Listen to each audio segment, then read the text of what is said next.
Good morning, people. This is Duncan at Free as an Eagle, working on the A-frame project. And I'm on the way to the office for a meeting, but I was going to meet the well people here to do a little work, and they canceled on me, so they gave me about 10 or 15 extra minutes. So I thought I'd just say hi, check in, and maybe talk a little bit about wall framing. My son-in-law's been up lately, and we've been studying into the walls. We got the stairs into the basement, and that's really nice. A lot of space down there is nice and cool. Right now it's a very warm, muggy, probably about 70, and going to get a lot warmer today and about 90% humidity, so it's already a little bit oppressive. So yeah, I got an office meeting and then I'll be back down here. So as you walk in this porch, you'll see my wife was mocking me yesterday. She came up to look, and you could clearly see that the little entryway, the entry door, was offset from the little porch roof. So I've actually got this figured out, and that will be something built on a little later. I want to get windows in before we attack the porch, just for access reasons. So anyway, you walk in, and when you walk in the front door, you're entering a hallway, and on the right side is the bedroom downstairs, which has a little dormer out the very bottom of a big dormer. So it has some windows and some nice light coming in. And then the hallway, there will be a wall on the left side for the bathroom and the kitchen. But for now, you walk a few feet in, and now we're looking into what will be the bedroom.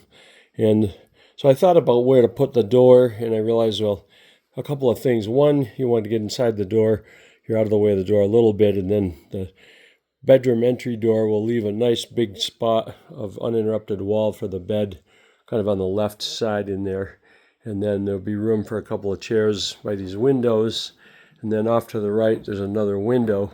So I'm thinking a dresser can fit in this spot to the right of the window, maybe a closet to the left, or a dresser.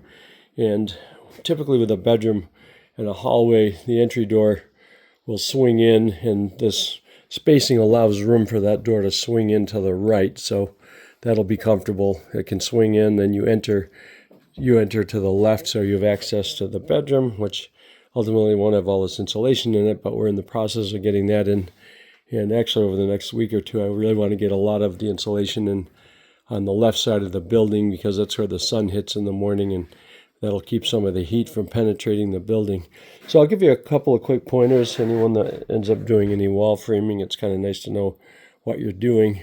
And typically to do the layout, what you do is you come off one end, and I'll just point this out if I can get a finger in here. Okay, so you have a stud that's against a wall, and the trim here will be a little narrow, but in an A-frame we're a little pressed for space, so there'll be enough room for trim, not much more than that. And then what happens is at the bottom, I grab a tape just so I can explain what I'm doing here. So you're laying out a wall, and the trick with walls, usually you're going to apply sheetrock or some kind of, used to use paneling, but various types of media, typically sheetrock, and these things all are 4 foot in width. So you want to land all your breaks on a schedule of multiples of 16 inches, which are typically what insulation and other things are figured at. So if I zoom in on this a little tiny bit, see the tape bumps into that bottom plate there. You come over 16. So framing 16 on center means that every stud is 16 on center. So when you break on a multiple of 16, such as 48 or 96, which are the dimensions of sheetrock usually, then you want to land where one sheet ends and one begins right on that same stud, so you have adequate nailing. So the trick I use that I was taught is you come out 15 1/4 and you make a little tick mark, and then on the other side, 1.5 inches over at 16 3/4, you make another tick mark and put an X in between that. My old boss would just put a tick mark, 15 1/4, and then just keep pulling and going on the quarters, 31 1/4 versus 32 and on. And you wind up with everything where it ought to lay out.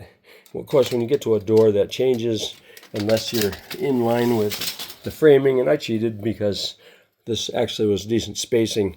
So 31 1/4, that third stud over, became the stud that the door would be framed into, and now you have a stud. Then you have what's called a jack that will ultimately support a header above so that you can carry weight across a door opening.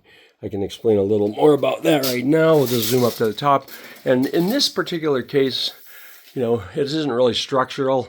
So I left out a big header up there, though I might add something for support. But in this situation, you're really carrying the load across these joists, which are adequate to span the load. So they land and spread the load over that top plate. And in some cases, if you're building walls for the exterior of a building and you're carrying rafter loads, then you'll double that top plate. But in a case like this is partition walls that are not structural. They're not right over the bottom girder, and they're not really carrying a load. So I'm skipping around the step of putting a big header in there and doubling that top plate because they aren't really carrying a lot of weight.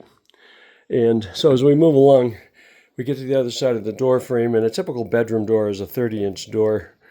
So you leave a 32-inch rough opening because the jambs and all that take up a little bit of room, and you leave a little extra headroom. So a typical, say, 30 by 80 door, you would come in here and have this rough opening at 32 inches, and then that one's up at 82, and that leaves an extra 1.5 inches for the jamb, the head jamb, and a little more over that. So if any weight ever does bear and it bends that top down a tiny bit, it's not going to come in on the door and monkey with it. So anyway, that's the interior of this bedroom. Looking around, so this wall, if you look down at it, is pretty much straight arrow. Came out nicely. Then we walk down here. We'll take a minute and look at these stairs. So what happened with these stairs was, and I did a video on this the other day, I accidentally deleted it after a few people watched. Actually, it looked like it downloaded twice, so I canceled one of them. They both went away. So anyway, you come out to these stairs, and they're fairly wide because this is the only basement entrance. I don't like those bulkheads. I don't like having outside access that can be monkeyed with. Typically those bulkheads look terrible after a while, and they very often will let water, rodents in. I don't like water in the basement, and I don't like rodents in my house, so we're taking every precaution to avoid that.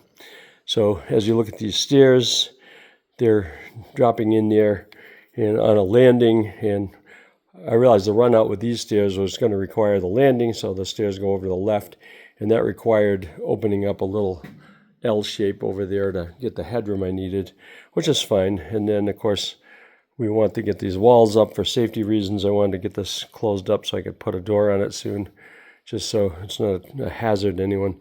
Railings to follow. Let's take a quick walk down here just to look around. The basement's huge. It's really nice, and it's cool down here, so I think I'm going to set up a little workshop down here because when temperatures get in the 90s, it gets very uncomfortable. And this, it's echoey, will be a nice little break. Have something cool here. And I put these nice windows. I realized I left that slider open last night. I was in here, it got a little bit crazy. So anyway, we got a lot of room down here. We got 4 windows that let a lot of natural light in. I got one circuit down here, so I just hung a couple of shop lights off of it so things would be lit up. I think while I'm here, I'm going to close this window. No need to leave that open, and we'll take a walk back up. But as you can see, it's nice and dry. It's a very nice big basement. It's very cool, so this definitely is going to be a big benefit.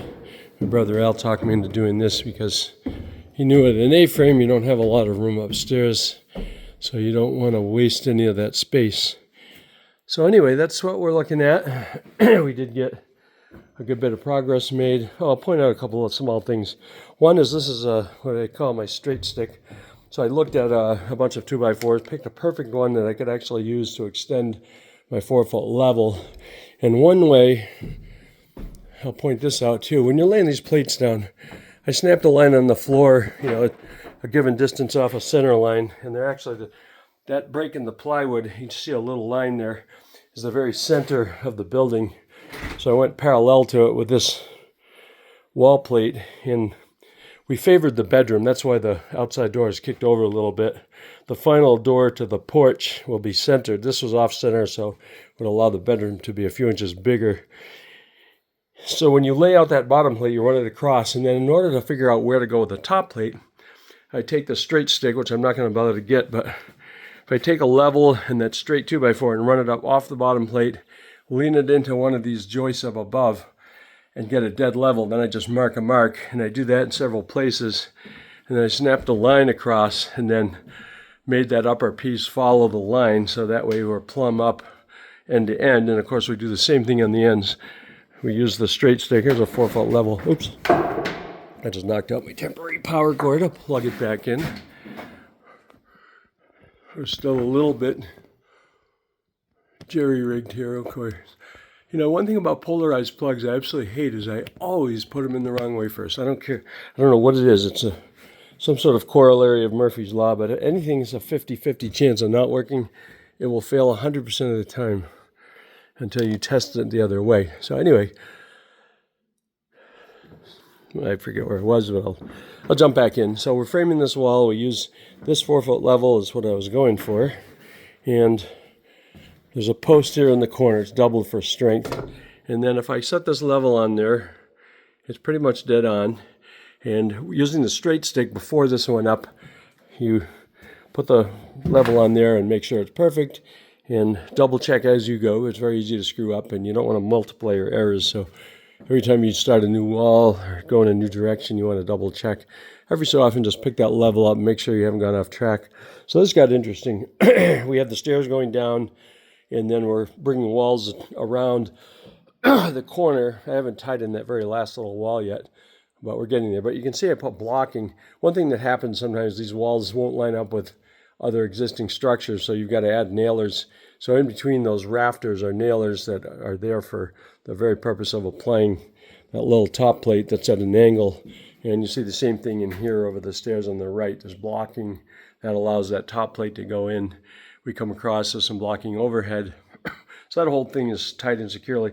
Now, one little trick I use on the A-frame that comes in very handy sometimes is you get in these situations where in order to run a stud up into a plate that's at the angle of this A-frame, which is a 64-degree angle, it's very hard to cut those long angles. Saws are not designed to, especially chop saws, aren't designed to cut things at these extreme angles. So the easiest thing I find is the opposite of the 64 is a 26. And I won't go into the math on that, but the two angles usually, like in a situation like this, will add up to 90. So if you have a 64 going up the hill and you're creating an artificial right triangle, which you can see right there.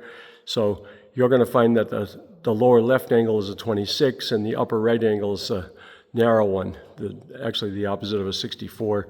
64 is the lower one and the upper one is a 26. But if you set the saw to 26, you are now cutting something that you can cut with a skill saw. And using that, you can just run little headers across and then run studs up into the header. So you skip around the idea of needing to cut a long angle that a saw isn't designed to cut. So a little trick there. There's usually a way you can get around having to cut those extremely long, narrow angles that are a pain in the tush to do. And of course, a couple little details too. You have the stairs here. Now you have this corner that kind of came out. I had to header this off, so I dropped a post under there that will offer a very good support to the whole system. This was funny because I did not want to cut out another joist to get the headroom, but I needed 3 more inches. So I just cut the bottom 3 inches off this section of this floor joist and I doubled it up in the back and ran it out. And there's very little weight going to be on this, so that provided adequate support. Okay, so that's a little quick update and overview of the wall framing, and we'll be doing a lot more of this. I will keep you posted as we move along. And it's time for me to pack up and run up to the office. Have a good day, folks.